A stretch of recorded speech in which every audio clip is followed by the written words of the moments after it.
Hello, everyone. This is Cody Lee of BlackCatBooks.org, author of I, the Dragon, Cruel and Beautiful, Rabbit Hole, King Dale, Lord Frey, Grim Clover, and the upcoming Jaw of the Dragon. Wow, it says a lot about how busy I am when I can't take the time to sit and talk about Final Fantasy VII Remake, because I have finally had the opportunity to sit down and play it for about an hour. I went through the Mako reactor, played as Cloud and Barrett, went through fought the first boss, like set the bomb, and boy, was I pissed. This game was, I don't want to say it was worse than I imagined it would be, because it's about the same. I was very, very invested in this game when it was coming out, and talking about all the issues it had, but actually sitting down and playing it, after such a long period of time of just getting the chance to actually experience it,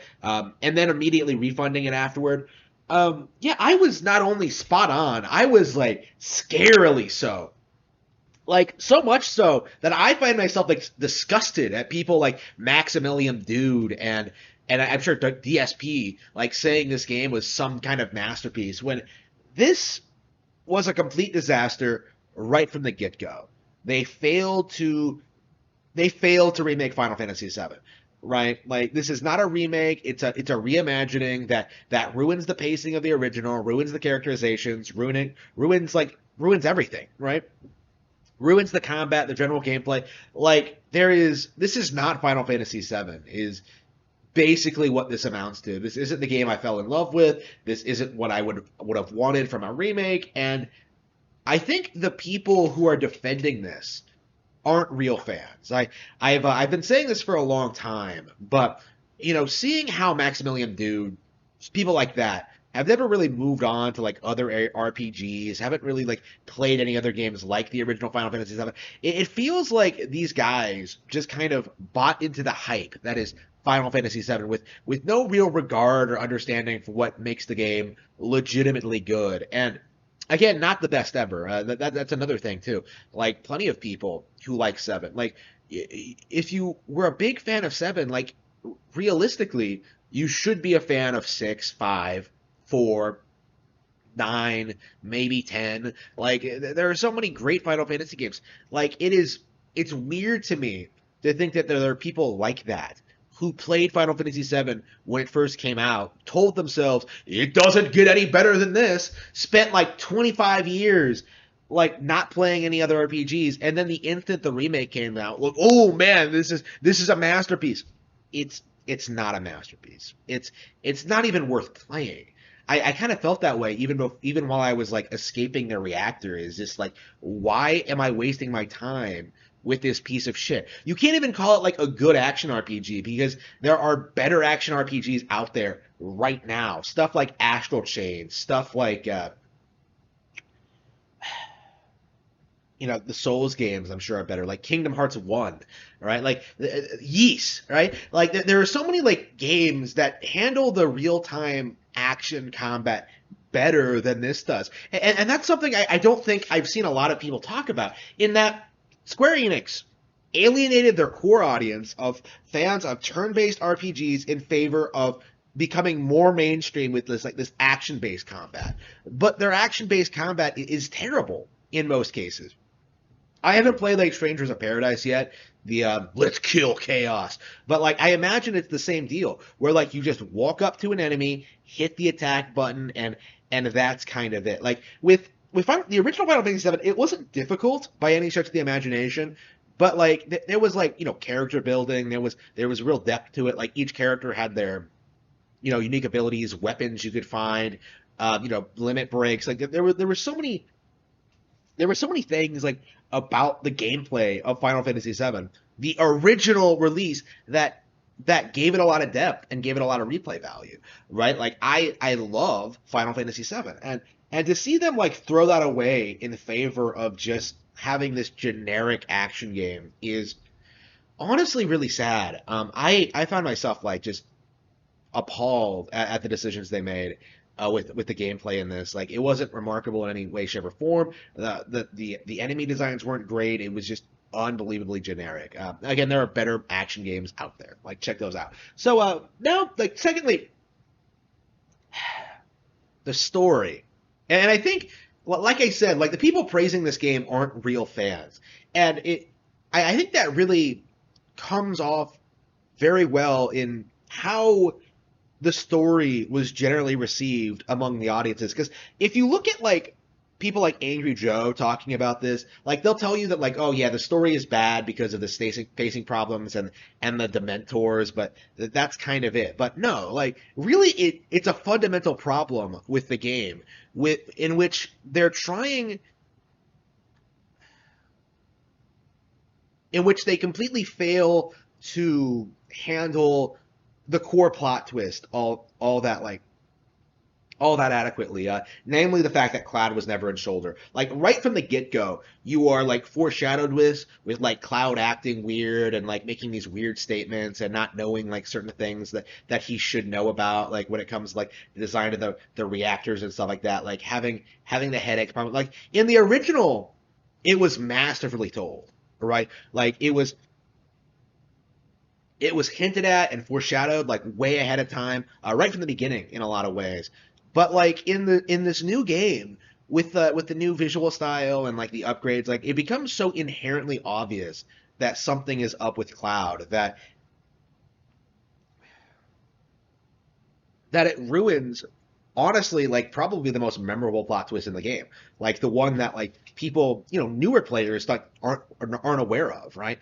I I'm told even at the end of this remake, like they even come out and say like, "Oh yeah, Cloud, you were never in Soldier." Like what? Like the remake isn't even finished, right? They haven't even gone through the entire plot, and yet somehow they're ruining future plot threads. Like, uh, you know, Barrett isn't likable. The Avalanche crew isn't likable. Like, Cloud himself isn't all that likable. Like, the only thing I can say, like for certain, the only thing I will like praise for this game is that like Tifa and Eris are hot as fuck. That is the only thing I will like defend this game on when it comes to like its character presentations, because I think they really surprisingly nailed Tifa and Eris's personality. I don't really see a problem with them from what I've seen. Again, if there's a problem with them, it's mostly like the pacing issues. Eris seems like actually more in character than she has been since like the Square Enix merger. So that is admittedly like fairly nice. That like the girls are handled fairly well, but again, that's because of waifu faggotry, right? Like you have people who would flip out if they like significantly change the characters in any way, when it comes to like the female characters. And that's one of those things that I think even like the hardcore fans would have called out Square Enix for if they had like actually decided to do that. Like even now, I feel like there are people saying that maybe in like future installments that like they won't kill Eris, and like that will completely ruin the game. I don't know if that's gonna happen. It just seems such a brain dead move on Square Enix's part that I just don't see that happening.